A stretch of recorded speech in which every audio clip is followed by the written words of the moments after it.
Les comportements à risque augmentent chaque jour. La vigilance diminue, mais le nombre de nouvelles personnes touchées par le sida ne diminue pas au Congo.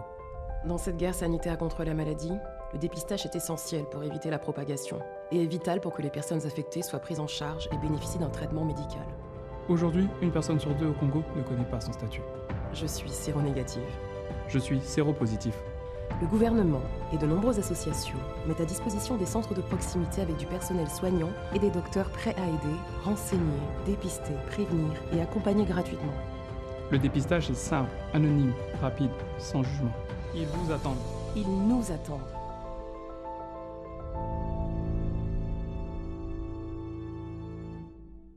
Bonjour à tous et bienvenue à l'émission Carrefour Santé. Ravi de vous retrouver ce soir. Mesdames et messieurs, l'émission de ce soir sera consacrée à la prise en charge des malades du Covid-19. Actualité oblige. En effet, aujourd'hui, le monde entier fait face à une pandémie sans précédent. Les études sont lancées ici et là pour trouver rapidement une parade thérapeutique. Aussi, les groupes pharmaceutiques et les laboratoires de recherche du monde entier sont engagés dans une course de vitesse pour explorer toutes les pistes possibles sur 3 fronts: dépistage, traitement, vaccin. Mais en attendant que les scientifiques nous proposent une solution durable, la meilleure réponse contre le coronavirus pour nos populations reste le confinement, ainsi que le respect strict de toutes les mesures barrières édictées par le gouvernement de la République.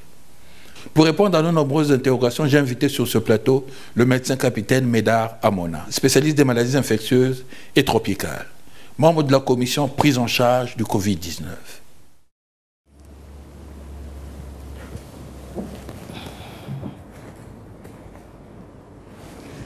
Alors, docteur, bonjour. Bonjour, chérie. Bon retour sur ce plateau. Merci. Parce que vous êtes un habitué de ce plateau. Merci bien. Alors, qu'est-ce que le Covid-19 ?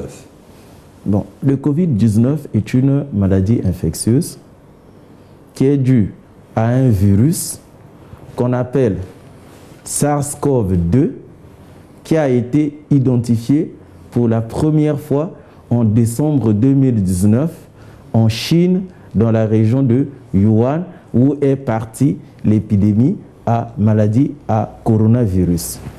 Alors, l'expression Covid-19 est une expression consacrée. C'est un sigle qui est en anglais. CO pour coronavirus, c'est en anglais donc CO pour corona. V pour viruses et D pour disease, qui est maladie en anglais, et 19 pour l'année des découvertes qui est 2019, parce que l'événement a commencé en décembre 2019 à Wuhan en Chine. Voilà. D'accord. Alors, docteur, dans le contexte des épidémies, la science voudrait qu'il y ait une définition des cas. Et quelles sont les définitions que vous avez retenues pour le Congo ? Alors, une stratégie a été élaborée au ministère de la Santé pour permettre à ce que le Congo puisse avoir un certain nombre de documents stratégiques qui font la base de la riposte. Et les définitions qui ont été retenues pour les cas au Congo, il y en a 5. Il y a des cas alertes, les cas suspects, les cas contacts, les cas probables et les cas confirmés. Alors, les cas alertes, c'est lesquels? C'est au début de l'épidémie. Vous avez suivi qu'au début de l'épidémie, il y a les gens qui revenaient de la Chine, on les mettait en quarantaine à l'hôtel de la Concorde de Kintélé. Pourquoi? Parce qu'on les appelait les cas alertes. La définition de cas alerte, c'est quoi? C'est des sujets qui viennent des zones à risque, que nous, dans notre contexte, nous avons appelé des zones rouges.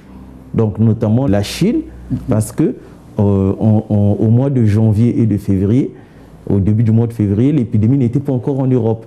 L'épidémie était focalisée en Asie, donc en Asie et exclusivement en Chine.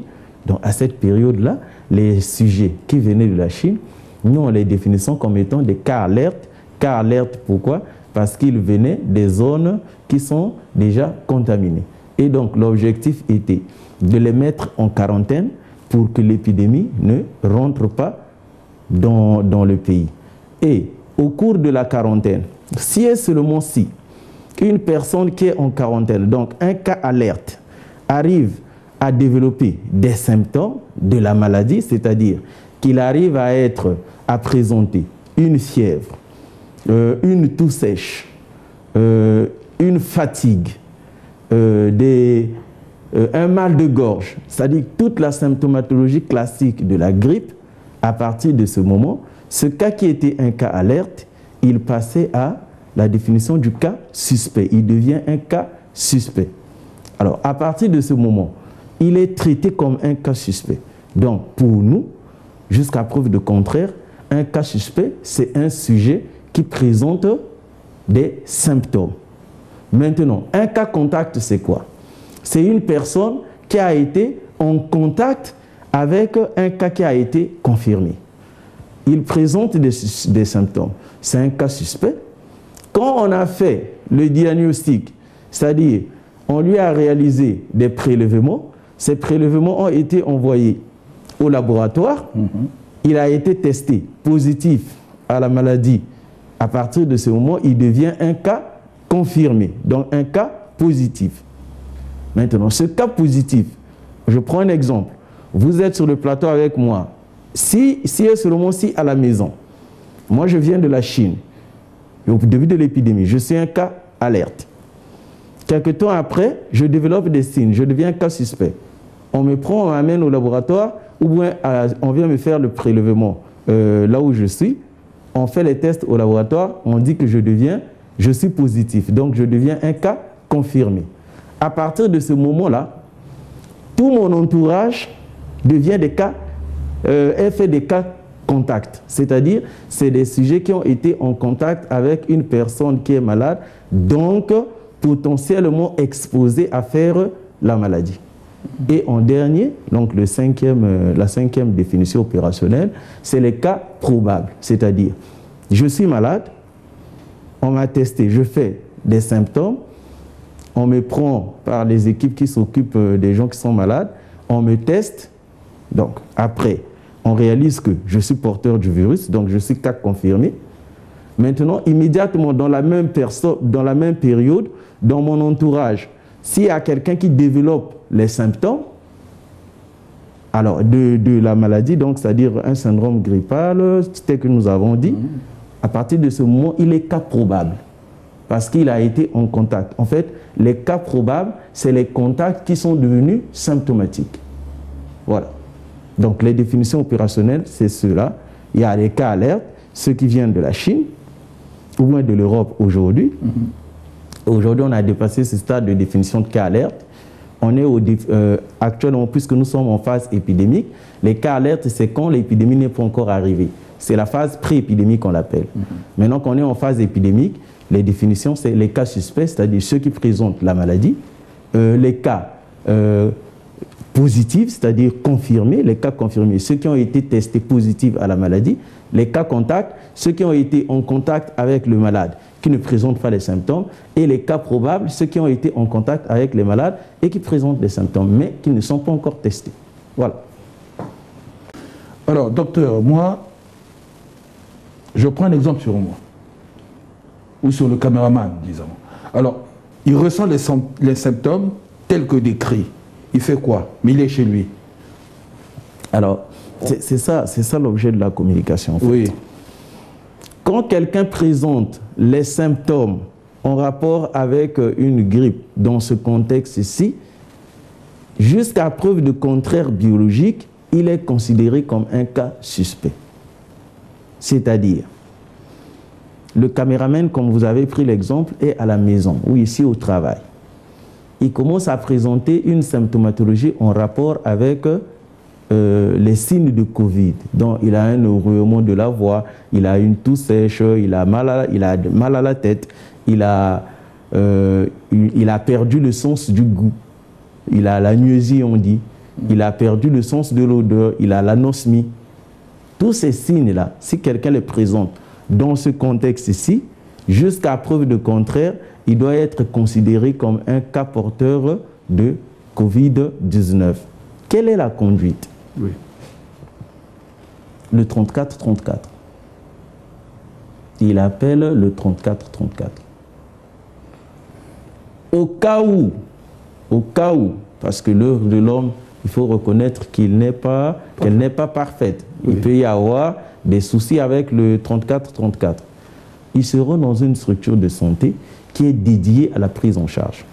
Nous recevons parfois les appels parce que notre téléphone a été mis sur les réseaux sociaux.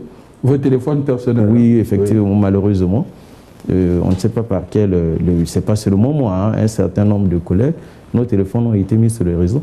Mais toutefois que les gens nous appellent parce qu'ils présentent, ils disent je pense que je suis atteint de la maladie. Nous, on les oriente dans les structures de prise en charge, notamment souvent à l'EONO et au centre de prise en charge du CHU. Il faut que ça soit clair. Chaque hôpital devait avoir, comme vous avez vu au CHU, à son entrée, un pré-triage. Quel est le rôle du pré-triage? Un sujet qui vient de chez lui avec une symptomatologie Covid arrive au pré-triage. Que ce soit symptomatologie Covid ou symptomatologie non Covid, le pré-triage a pour rôle de filtrer les malades. C'est-à-dire, ceux qui répondent aux définitions opérationnelles du cas suspect seront mis dans la salle d'isolement en vue d'un prélèvement pour exclure un Covid-19. Ceux qui ne répondent pas à la définition opérationnelle du cas suspect seront acheminés directement, c'est-à-dire qu'ils feront le circuit classique de l'hôpital. C'est-à-dire, vous arrivez au CHU, il y a un pré-triage qui a été mis au CHU à l'entrée de l'hôpital, vous vous faites examiner là. Si vous avez des cas, des signes en suspicion avec le Covid-19, on vous met dans la salle d'isolement qui a été dressée là parce que vous verrez deux tentes. La tente de derrière, ce sont les salles d'isolement. Vous êtes placé là-bas. On vient vous prélever et normalement, si vous êtes Covid-19, vous êtes orienté vers le site de prise en charge, le centre de traitement spécialisé pour le Covid que le ministère a créé dans le CHU, dans l'ancien service de rhumatologie et de dermatologie. On vous y installe et vous subissez votre traitement. À l'hôpital militaire, c'est pareil. Quand vous y arrivez, on va vous faire un triage. À Talangaï, le triage est également matérialisé. À l'entrée de l'hôpital de Talanga, vous verrez qu'il y a un triage et des salles d'isolement.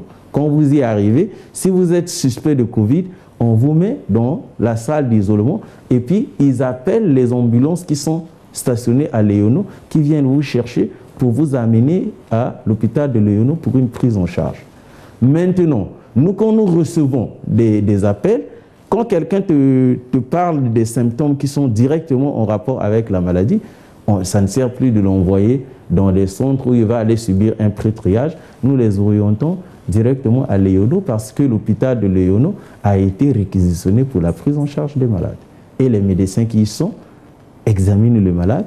S'ils confirment que c'est en rapport avec le Covid, ils appellent les équipes de la surveillance épidémiologique qui viennent faire des prélèvements. Quand tu arrives à Léono, il y a deux zones.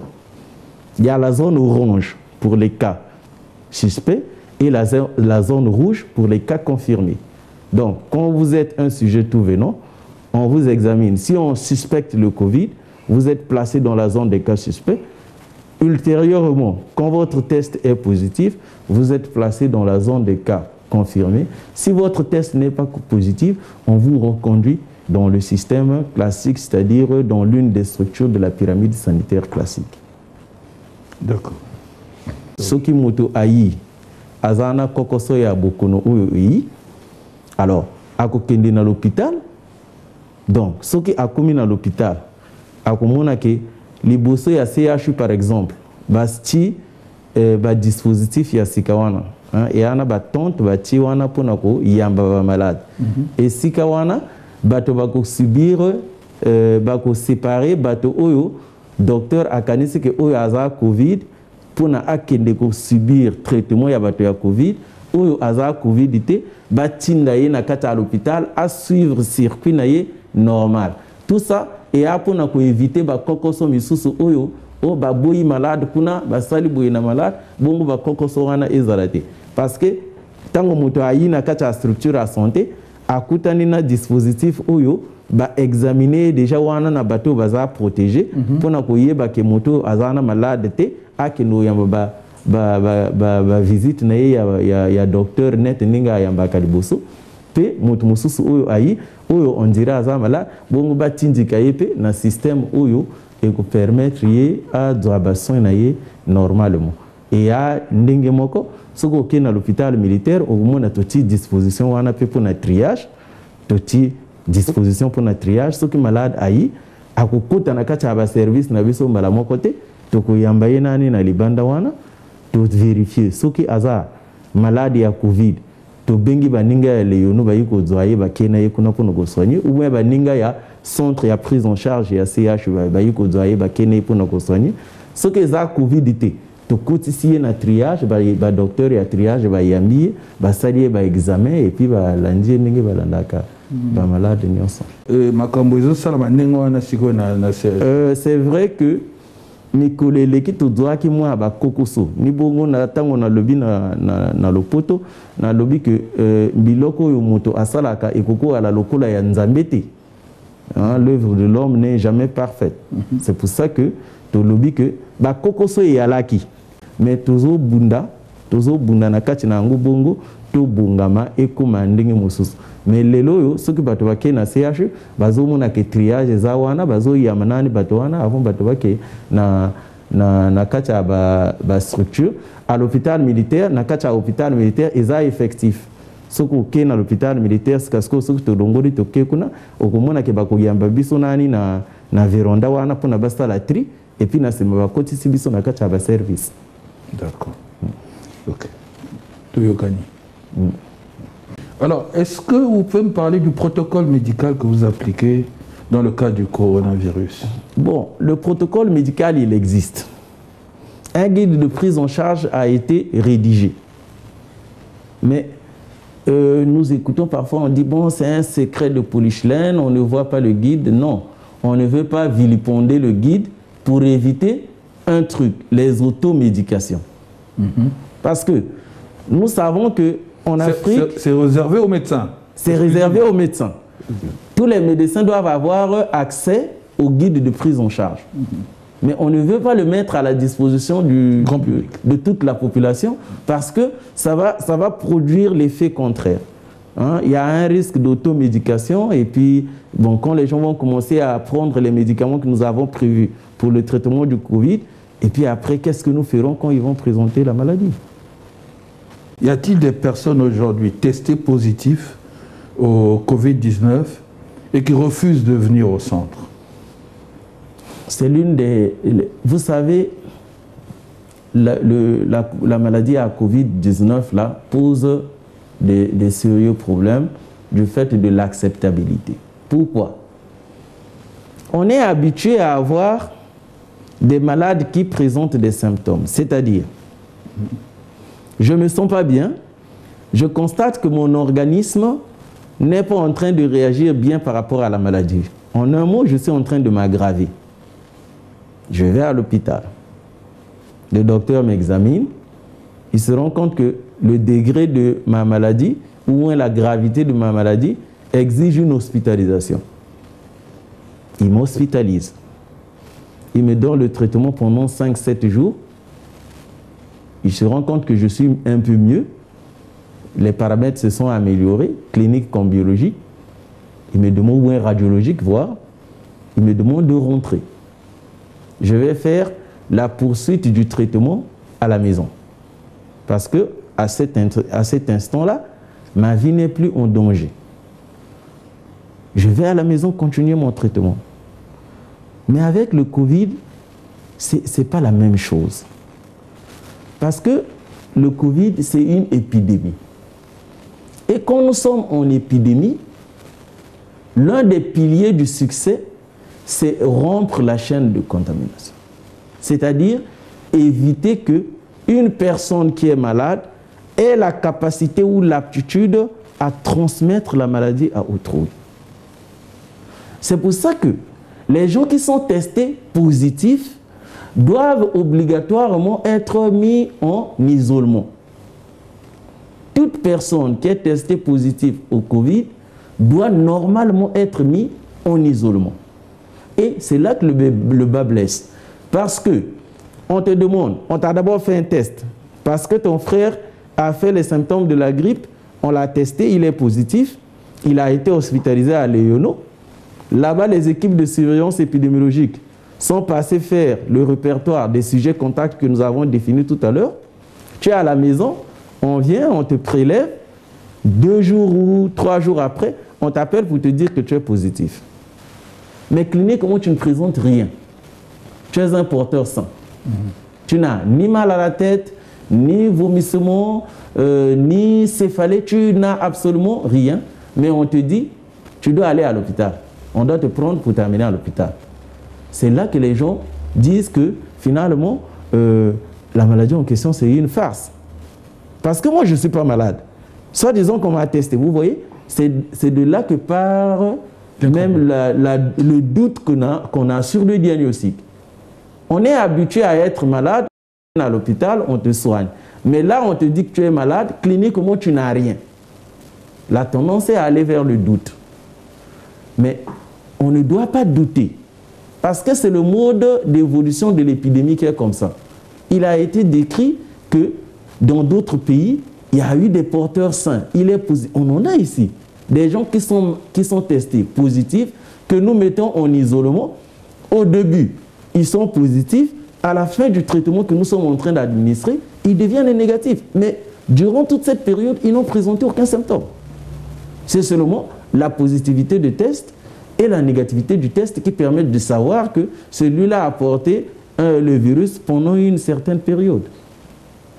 Donc, les cas positifs, il y en a. Il y a des positifs symptomatiques, des positifs asymptomatiques. Les positifs symptomatiques, c'est des positifs qui ont des signes. Les positifs asymptomatiques, c'est des positifs qui n'ont pas de signes. Et c'est tout le problème de cette nouvelle épidémie. Quelqu'un qui n'est pas malade, vous devez le mettre en isolement. Et ça fait des réticences. C'est pour ça que tous, on doit comprendre que l'objectif de mettre les gens en isolement n'est pas la stratégie classique de prise en charge des malades, mais on a l'objectif derrière que nous visons, c'est de rompre la chaîne de contamination. Parce que nous connaissons la promiscuité dans laquelle nous vivons dans notre contexte. Nous sommes des Africains, nous ne sommes pas des Occidentaux. Notre société est basée sur la mutualisation des efforts. Alors, dans ce contexte-là, si tu es testé positif, on ne te retire pas de ta famille, de ta cellule familiale pour te mettre à l'abri, on ne rompra jamais la chaîne de contamination. Et ce qui n'est pas bien avec cette maladie, c'est quoi? Vous et moi allons peut-être attraper le virus, on va être des porteurs sains, on ne fera jamais la maladie. Mais autour de nous, on peut avoir des gens qui ont des comorbidités parce que l'expérience a démontré que les gens meurent parce qu'ils ont d'autres pathologies. Oui, les comorbidités, c'est quoi? La comorbidité, c'est-à-dire, moi je suis diabétique, avant j'avais déjà mon diabète, je suis diabétique, je prends mon insuline pour mon diabète. J'ai mon insuffisance rénale, je fais ma dialyse. Mais à cette pathologie, si le Covid se surajoute, alors je fais une comorbidité avec le Covid et c'est moi qui ferai les complications. C'est-à-dire je ferai une forme grave de la maladie. Contrairement à vous qui êtes mon fils, puisque vous êtes jeune, ou à vous qui êtes ma fille, puisque vous êtes jeune, votre organisme a développé les mécanismes de contenir le virus, parce que vous êtes d'accord avec moi que quand il y a des moments où nous faisons certaines formes de grippe, on ne prend aucun traitement et tout rentre dans l'ordre spontanément. Notre organisme, quand on est jeune, il a la capacité de contenir certains phénomènes nocifs, disons, qui peuvent générer des maladies. Mais pour des sujets qui sont fragiles, qui sont autour de nous, nous devenons toxiques. Parce que maman qui est assise à la maison, elle respecte son confinement, mais moi qui suis sorti, qui suis porteur sain, je lui amène à la maison de façon directe. Et elle, celle, moi qui suis porteur sain, ça ne me fait rien, mais la personne avec qui je vais rentrer en contact ou que je vais transmettre la maladie, voilà, la pauvre personne va faire une forme grave jusqu'à décéder. La vérité, c'est ça. Donc c'est pour ça que les cas positifs doivent être mis en isolement. D'accord. Betke na zonda markia, hein? Malade kuiza awa, que venet malade yatama. Parce que avant, betke vandaka, singe ki na malade, ngena se sentir bien, ba menat ngena l'hôpital me penge manganga, singe me moins bien, bame basis ngenge ko continuer traitement ngé na yinzo. Mais na maladie yayi objectif que pour rompre chaîne ya contamination, c'est-à-dire que ku sal que malade continue na ku contaminer babanti ya kakve. Mais na ko atteindre objectif ina, il faut mettre back babanti qui na malade, mettre tout le bas ou na isolement, c'est-à-dire que mettre tout le bas ou na ba place ina, baket talana na babanti ya kakve. Pour que ba contaminer babanti ya kaka.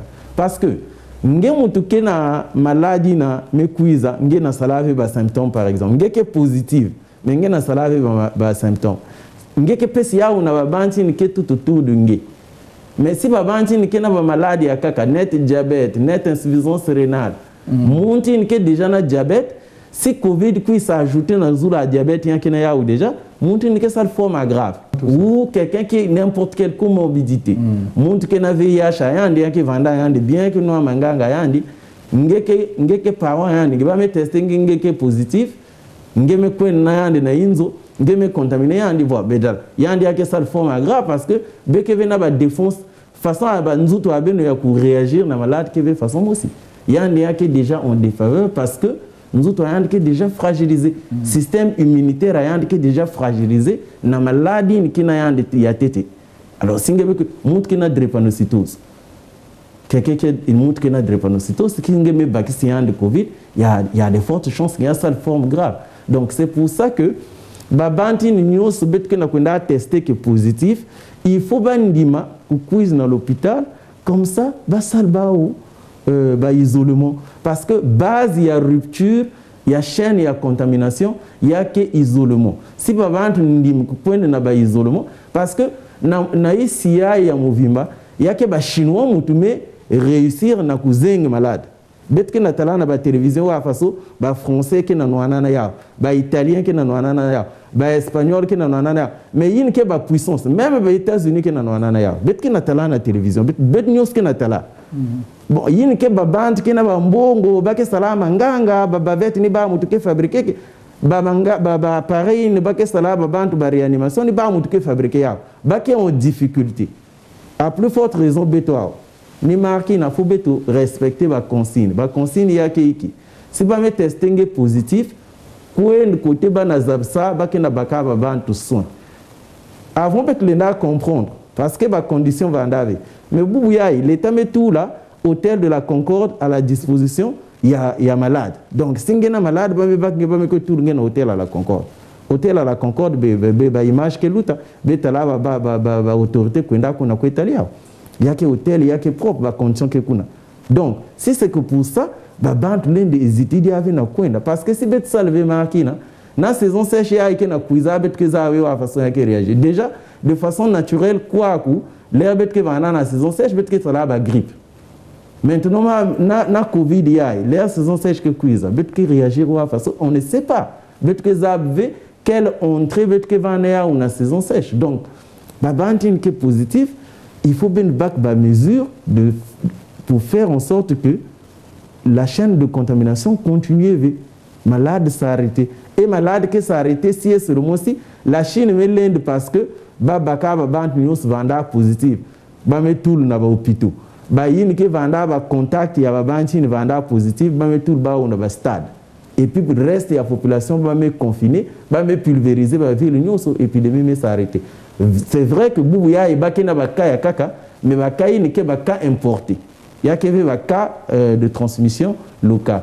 Parce que l'herbet que banana épidémie, il y a que banana deux types ya baka. Benatala, coordonnateur national, l'air y a na luta na télévision na pipe na coupé ce résultat évolution épidémie abeto. A que zonda toujours bet que na ton na bakaina il y a que ton ya contamination communautaire ou contamination locale, il y a que ton ya contamination importée, c'est pour différencier. Bayi na me zoa malade quand na kata communauté ya beto na bayi na me zoa malade parce que ba me katuk nangala. Voilà. D'accord. Alors, quels sont les cas que vous envoyez à l'Eyono, au CHU ou à l'hôtel de la Concorde? Ok. Nous avons dit tantôt que il y avait des gens qui étaient asymptomatiques, oui. C'est-à-dire qui n'avaient pas de symptômes, mais qui sont des porteurs sains. Et il y a des gens qui étaient symptomatiques. C'est-à-dire que, c'est logique, hein? L'hôtel de la Concorde, c'est un hôtel. C'est un hôtel que nous avons transformé en hôpital parce que nous mettons des médicaments là-bas. On donne, quand tu es testé positif, on t'y met, on met les traitements pour rompre la chaîne de contagion, pour sauver cette vie qui est malade. Et puis derrière, pour faire de sorte que cette personne qui est malade ne parte pas contaminer d'autres dans la communauté. À l'hôtel de la Concorde, nous mettons des cas des personnes qui n'ont aucun symptôme. Il est positif, il n'a pas de symptômes, on le laisse à l'hôtel de la Concorde. Au CHU, nous mettons exclusivement des cas qui ont été testés positifs et qui présentent des symptômes. C'est-à-dire, il a présenté une grippe ou une autre forme de la maladie, parce qu'il n'y a pas que la forme respiratoire. Le Covid peut se révéler par une forme digestive. Elle peut se révéler par une forme neurologique. Il n'y a pas une forme classique figée. La forme classique, c'est celle de la forme respiratoire. C'est la forme respiratoire. Mais quelqu'un peut présenter une forme atypique. On en a vu. Donc, ces cas qui présentent des formes symptomatiques sont mis au CHU, au centre de prise en charge. Au CHU, ce n'est pas dans tout le CHU qu'on va aller mettre les malades qui ont eu une épidémie, mais c'est dans le centre de prise en charge dédié au Covid que nous appelons entre guillemets CETECO, qui est au CHU, c'est là-bas qu'on les met.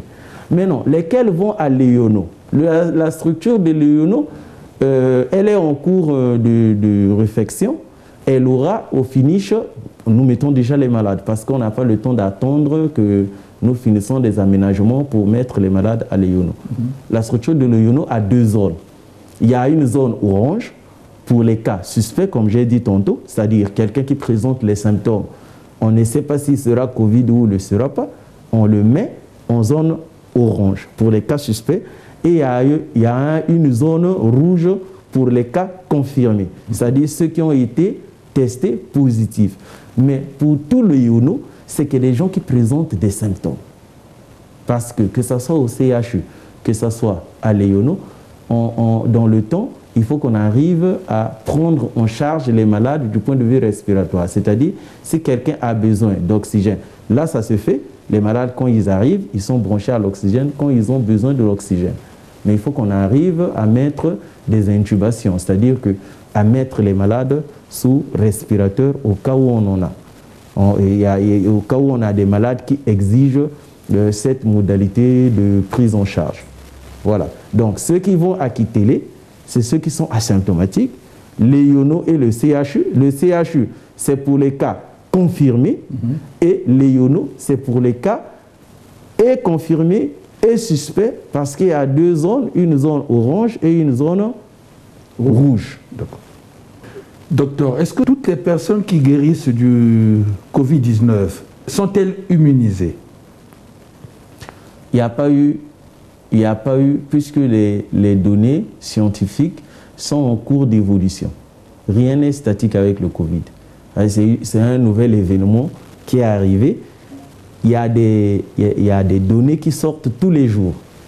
Il a été démontré qu'il n'y a pas d'immunité avec le Covid. C'est-à-dire, vous tombez malade aujourd'hui, vous êtes contaminé aujourd'hui, on vous fait le traitement, vous allez à la fin, on teste, vous êtes devenu négatif, mais quelques jours après, si vous ne faites pas attention à vous, vous allez encore vous recontaminer. Donc, ce n'est pas une maladie qui dit, ce n'est pas comme certaines formes d'épidémie où quand tu as fait, c'est fini, tu ne peux plus faire, non. Ce n'est pas comme la fièvre jaune, quand tu as fait, ou bien comme la rougeole ou la varicelle, quand tu as fait, c'est fini, tu ne fais plus, non. Si tu fais et que tu ne respectes pas les mesures d'isolement et de confinement, les mesures qui ont été édictées pour se préserver et préserver les autres, mais tu retombes dans la maladie. Voilà. C'est bon à savoir, ça. Docteur, pourquoi ne voit-on jamais les personnes guéries du Covid-19? On nous donne des statistiques à la télé, mais ces malades-là, on ne les voit jamais. Et les gens se posent des questions. Mais je vais vous retourner la question. Oui. Si vous êtes malade et que votre médecin vous prenne pour faire passer votre visage à la télévision pour dire, ben voilà, monsieur Bibéné, c'est mon malade que j'ai guéri. Parce que là, ça devient de la propagande. Non, c'est pas une maladie. Ah, mais bien sûr. C'est pas une maladie. C'est pas, en fait, dans la logique scientifique, un médecin n'a pas le droit de vilipender le diagnostic de ces malades. Non. On ne va pas prendre parce que c'est une épidémie, on va commencer à exposer les malades parce qu'ils ont été... Là, on va contribuer à à la stigmatisation. Non, je pense que le débat n'est pas là-bas.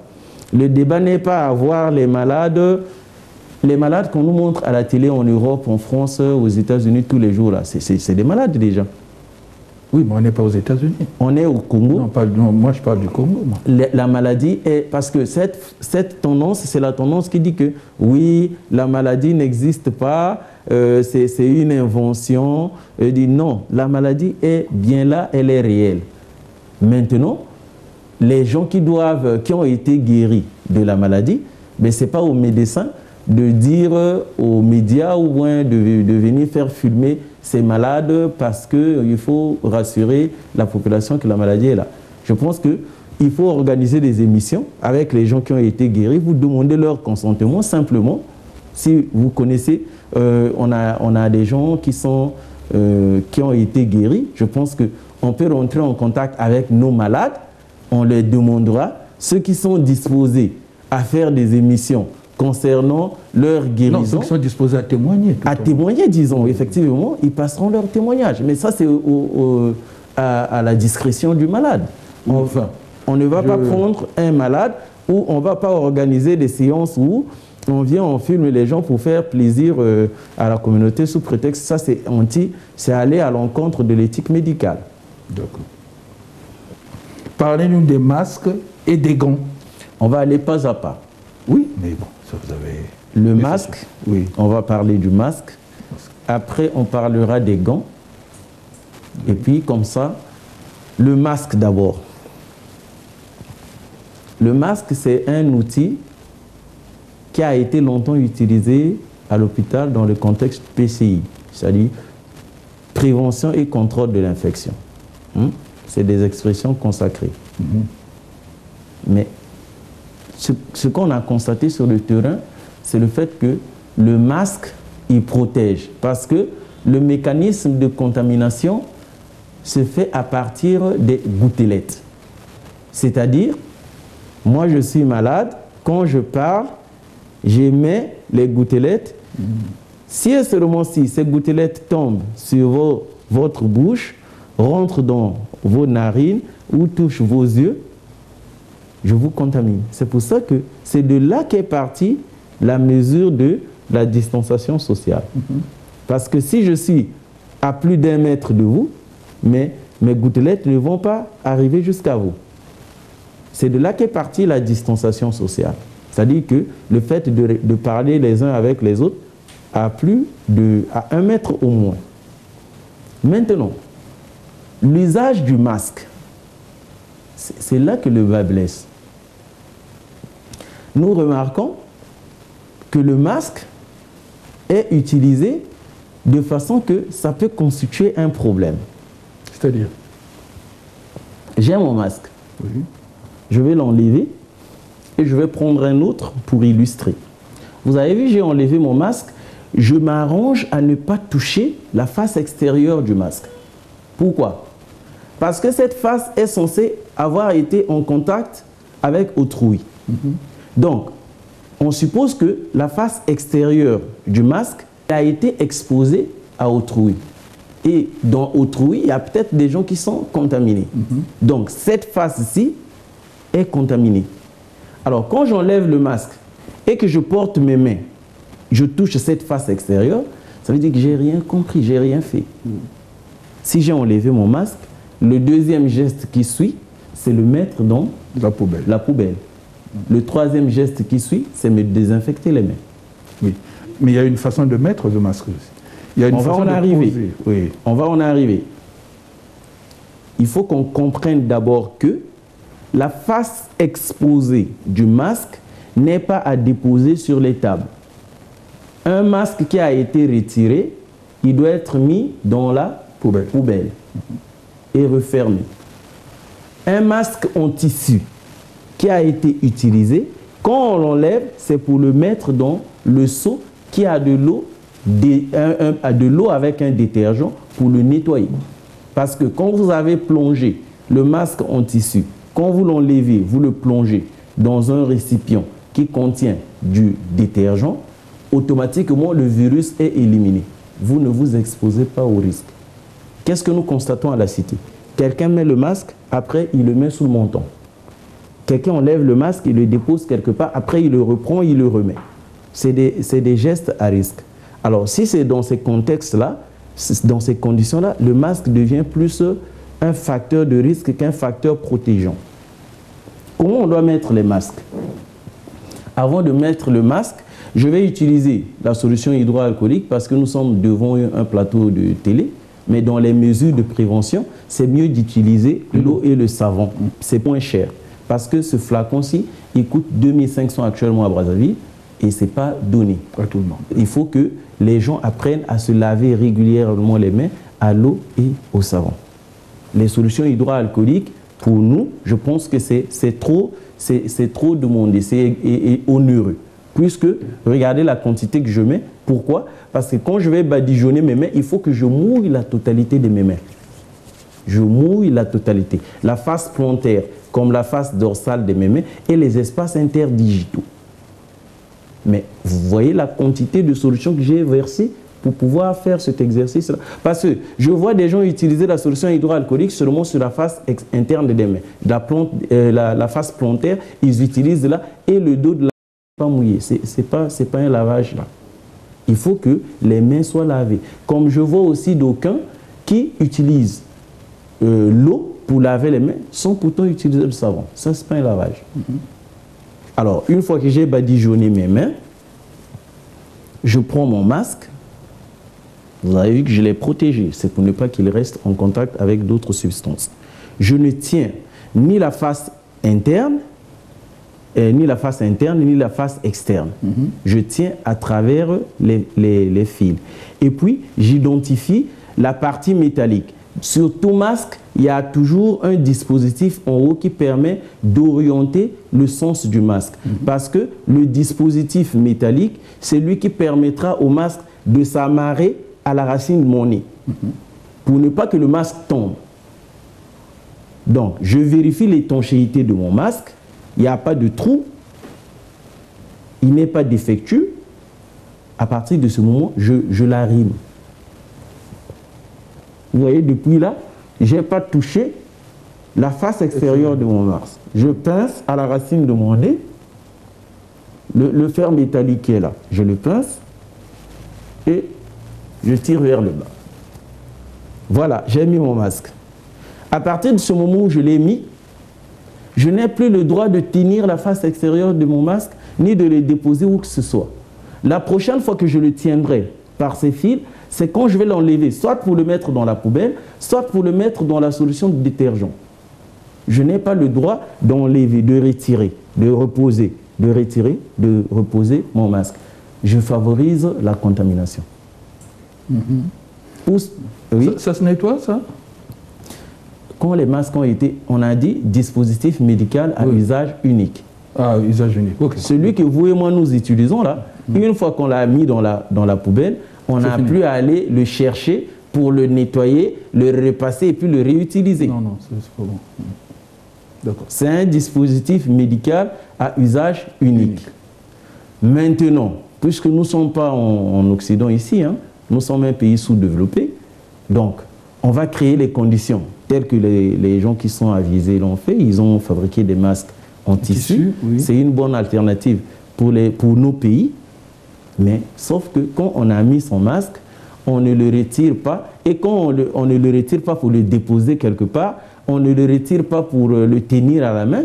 Quand on le retire, c'est pour le mettre dans la solution ou bien dans l'eau avec un détergent pour éviter que le microbe qui a été déposé sur le masque ne puisse nous contaminer. Ça, c'est ce qui concerne le masque. On en vient aux gants. L'une des mesures fondamentales recommandées par l'Organisation mondiale de la santé pour la lutte contre le Covid, c'est le lavage des mains. C'est le lavage des mains. lavons les mains de façon régulière, lavons les mains de façon régulière, c'est la règle. Qu'est-ce que nous constatons? Nous aimons mettre les gants. Les gants vont constituer un réservoir de contamination. Pourquoi je le dis?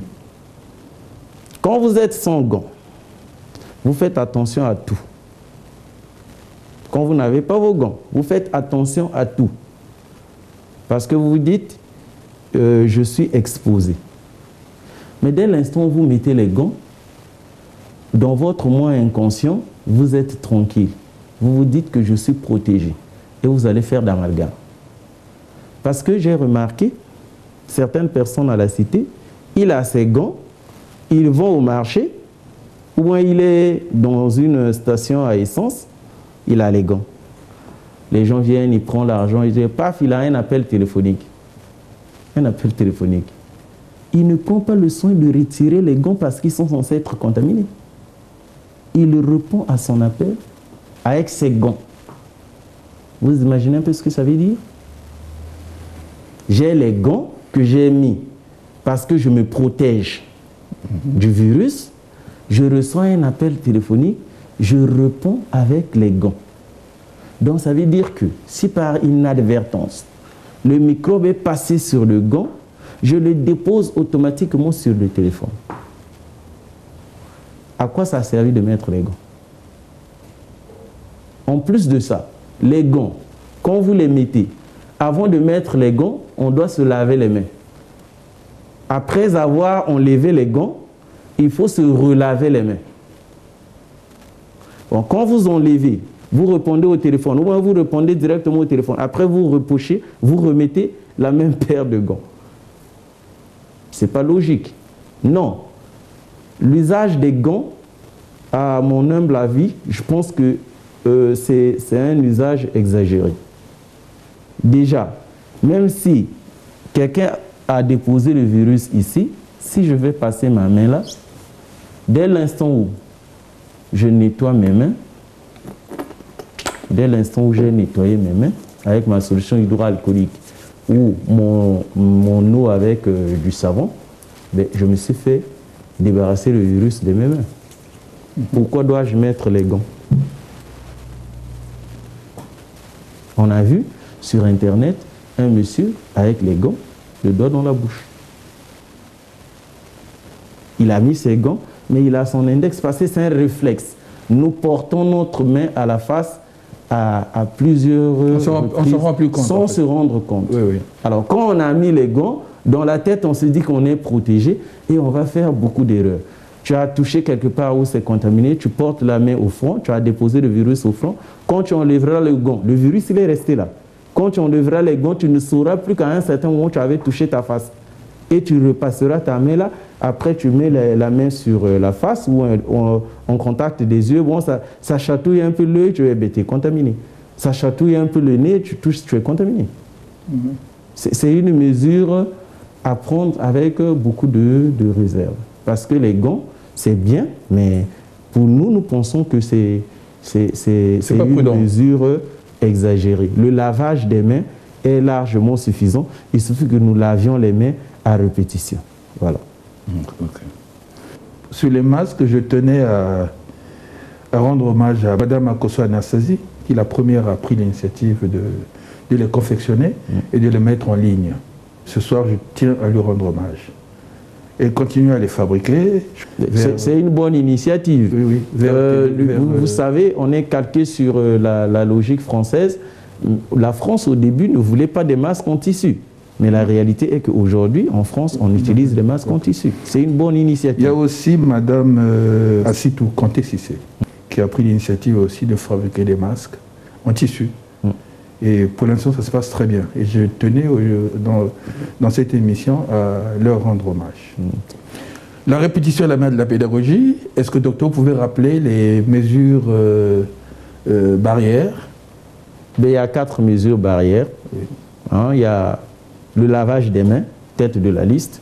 Il faut se laver les mains à répétition. C'est ça la mesure qui fera que si nous avons touché une surface où le virus a été déposé, parce que quand quelqu'un éternue ou quelqu'un tousse, il émet les virus autour de lui. Et nous, le risque est que nous venions porter notre main, nous l'avons dit, hein, il y a 2 voies de contamination, mes gouttelettes arrivent directement à quelqu'un. Je suis malade, mes gouttelettes arrivent directement sur autrui, je le contamine. Bon, j'ai toussé, les gouttelettes sont tombées sur une surface, j'ai touché une autre personne est venue toucher à cette surface et s'est fait contaminer parce qu'elle a ramené sa main à la bouche, au nez ou aux yeux et s'est fait contaminer. Donc, lavons les mains pour éviter de se faire exposer. On doit se laver les mains à répétition. La deuxième mesure, c'est la distanciation sociale. On doit respecter la distanciation sociale. On doit être à des distances d'au moins 1 mètre les uns des autres. La troisième mesure, c'est lutter contre sa volonté à amener ses mains vers la bouche, le nez et les yeux. Lutter contre cette volonté, c'est un réflexe, c'est vrai, mais éviter d'apporter, d'amener sa main vers la bouche, le nez et les yeux. Ça, c'est la troisième mesure. Et la quatrième mesure concerne l'hygiène respiratoire. C'est-à-dire, quand je tousse dans le creux de mon coude, comme ça, pour éviter d'envoyer les postillons aux autres. Ou bien quand j'éternue dans le creux de mon coude pour éviter d'envoyer les postillons ou les gouttelettes aux autres. Deuxième mesure, toujours dans les mesures respiratoires, ou bien j'utilise un mouchoir. Quand j'éternue dans le mouchoir. Quand je tousse dans le mouchoir. Mais seulement quand j'ai fini d'éternuer ou de tousser, je dois mettre le mouchoir dans la poubelle et me laver les mains. Donc il faut éviter les mouchoirs en tissu. À l'idéal, parce que ça exige de laver les mains. C'est mieux de tousser et puis ça fait les tissus. Les mouchoirs en tissu, les mouchoirs, ça va exiger une dépense. Oui, oui. Donc c'est mieux de tousser ou d'éternuer au pli de du coude. C'est plus pratique. J'ai envie d'éternuer, j'éternue ici, j'ai envie de tousser, je tousse là, et puis ça m'épargne les dépenses. Voilà. Après, si j'ai utilisé un mouchoir... Vous recommandez quel type de mouchoir? Ben, les mouchoirs, c'est les mouchoirs habituels, en papier. Les mouchoirs habituels en papier. Parlons de stigmatisation sur les malades Covid-19. Oui, c'est aussi un fait que nous avons constaté, parce qu'au début de l'épidémie, quand les passagers, les cas alertes donc, venaient des pays étrangers, quand ils prenaient la route de l'aéroport pour arriver à Kintele, en route, les gens criaient « Oh, Covid-19, Covid, Corona », on les appelait Corona. Bon, je pense que ça ne sert absolument à rien. Ça n'arrive pas qu'aux autres. Il faut que ceux qui n'étaient pas malades. Ils n'étaient pas malades, c'était des cas alertes. Voilà, ceux qui n'étaient pas malades. Mais voilà. Donc, je pense qu'au niveau où nous sommes arrivés, on ne doit pas avoir la honte de la maladie pour les malades. Pour ceux qui sont testés positifs, on ne doit pas avoir la honte de la maladie. Parce qu'on se sent gêné quand on dit que tu as le Covid. Ça ne devait pas être comme ça. On n'est jamais gêné quand on a le paludisme. Et puis, il n'y a personne qui appelle la maladie pour qu'elle vienne à soi. Donc, nous devons être tolérants envers les autres. Ça n'arrive pas qu'aux autres. Ça peut arriver à tout le monde. Oui, oui. Et il faut que nous soyons tolérants. On doit rectifier ce tir-là. La stigmatisation que nous faisons à l'encontre des gens qui sont testés positifs fait que, et de leur famille, fait que les gens ont la réticence à déclarer leur... Il y a des cas, il y a des personnes qui, il est symptomatique, mais il n'ose dire à personne parce qu'il va subir une stigmatisation. Donc il faut qu'on améliore un peu notre façon d'être, hein. Soyons un peu plus tolérants et évitons de stigmatiser les gens qui sont testés positifs ou bien les membres des familles qui ont été testés positifs. On dit, bon, et oui, là-bas, il y a le corona, on ne rentre plus dans la parcelle. Et c'est pas bon. Voilà. Alors, parlons de la recherche, docteur. Où en est la recherche? La recherche avance, hein. Elle avance parce que au début, en Chine, il y avait un problème. On n'avait pas de traitement. Quand l'épidémie a commencé en Chine, c'était l'expérimental. On cherchait avec quoi soigner. Mais depuis un certain temps, depuis que l'épidémie a quitté la Chine et est allée en Europe, on parle des médicaments. Les gens parlent de la chloroquine, de l'opinavir boosté à la ritonavir, surtout la chloroquine, on en a parlé à répétition. Abondamment, oui. Oui, abondamment, on a parlé abondamment de la chloroquine. C'est le fruit de la recherche. Aujourd'hui, du point de vue de la recherche, en ce qui concerne le Covid-19, ce qui se dit, c'est le fait que le SARS-CoV-2, donc le virus responsable de la maladie Covid-19, en fait, n'est pas, c'est une hypothèse scientifique qui est en train d'aller vers la validation. On pense que quand on est infecté par le SARS-CoV-2, qui est le virus responsable du Covid-19, il n'entraîne pas directement lui-même une symptomatologie telle que nous le voyons, les détresses respiratoires, les édèmes aigus du poumon que nous voyons chez les malades. Ce n'est pas en rapport direct avec l'activité du virus. Mais le virus, quand il rentre dans l'organisme, il modifie la capacité, la virulence, on dit, d'un microbe qu'on appelle Provetella. C'est un microbe, ça profite de l'intestin. Donc, quand le virus rentre dans notre organisme, il modifie la virulence, c'est-à-dire qu'il augmente la capacité de ce virus, de cette bactérie. Et c'est-à-dire que cette bactérie, ça profite. Normalement, elle n'entraîne pas de désordre dans l'organisme. Mais quand elle est infectée par le virus SARS-CoV-2, responsable du Covid-19, cette bactérie modifie sa virulence et devient très toxique pour l'organisme et génère la symptomatologie respiratoire que nous avons avec les patients. C'est pour ça que les gens qui ont traité, dans certains pays, on a traité les patients qui ont eu le Covid-19 avec des antibiotiques et ça a marché. C'est de là qu'est partie cette hypothèse scientifique. Mais pourquoi les gens qui prennent un antibactérien ont la guérison au même titre que les gens qui ont pris les antiviraux? Et quand ils ont approfondi les études, ils se sont rendus compte que c'est en fait le virus, il modifie la capacité de la virulence de cette bestiole et cette bestiole génère le désordre. C'est pour ça que l'antibactérien qui a été utilisé a marché avec succès. Mais tout ceci n'est qu'encore au stade expérimental. C'est des hypothèses. Et puis, dans le temps, je suis sûr que dans quelques mois, on aura un profil de physiopathologie du virus. On aura le mode de transmission, il est déjà connu. Il y a des nouveautés qui arrivent. On nous dit, bon, ben, dans le sel, on peut aussi trouver le virus, il y a un réservoir. Et puis bon, mais sinon, pour ce qui est du mode de transmission, la plupart des choses sont déjà connues. Mais il reste la pathogénie du virus. Comment il fait, qu'est-ce qui s'est passé. Entre-temps, on parlait de l'OAP, de l'œdème aigu du poumon. C'est une complication directe de l'infection par le virus SARS-CoV-2.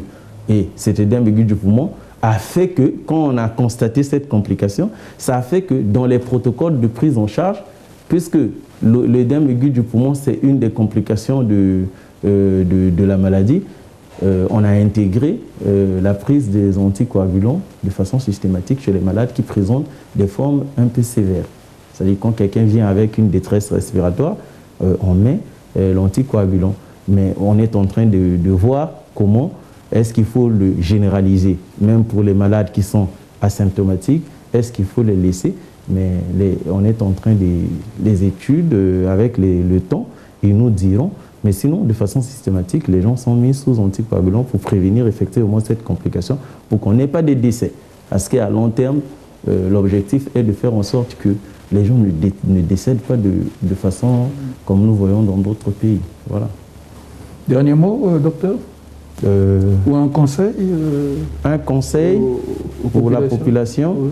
Je dirais à la population congolaise de continuer à respecter les consignes et d'être confiant.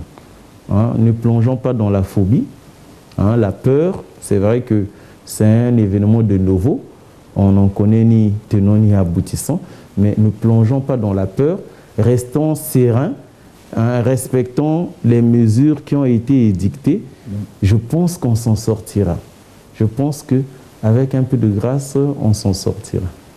Voilà, c'est ce qu'on peut dire à la population. Donc on peut retirer notre masque, ok, et puis mettre à la poubelle pour conclure.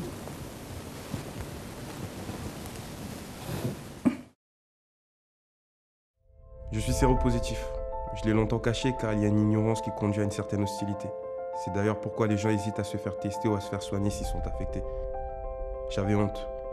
J'avais peur d'être méprisé, rejeté, d'être socialement mis à l'écart. Mais je suis pas un monstre et je suis pas mort. J'ai une maladie grave, oui, mais elle est contenue et elle est traitée. Cela m'a pris du temps de comprendre ça. Je me suis informé, mon entourage m'a aidé, de nombreuses associations et docteurs m'ont accompagné. Aujourd'hui, je prends mon traitement. Je travaille, je sors avec mes amis, je fais du sport. On ne guérit pas du sida, mais on peut toutefois vivre avec.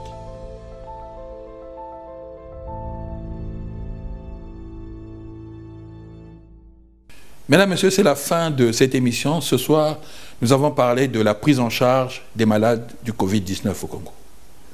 Merci en tout cas pour votre fidélité à l'émission Carrefour Santé. Pensée du jour. Soyons fermes, purs et fidèles. Au bout de nos peines, il y a la plus grande gloire du monde, celle des hommes qui n'ont pas cédé. Point de citation. Le général Charles de Gaulle. Prenez bien soin de vous et des vôtres, car votre santé est votre bien le plus précieux. Au nom de toute l'équipe de Carrefour Santé, je vous dis au revoir et à la semaine prochaine, si vous le voulez bien.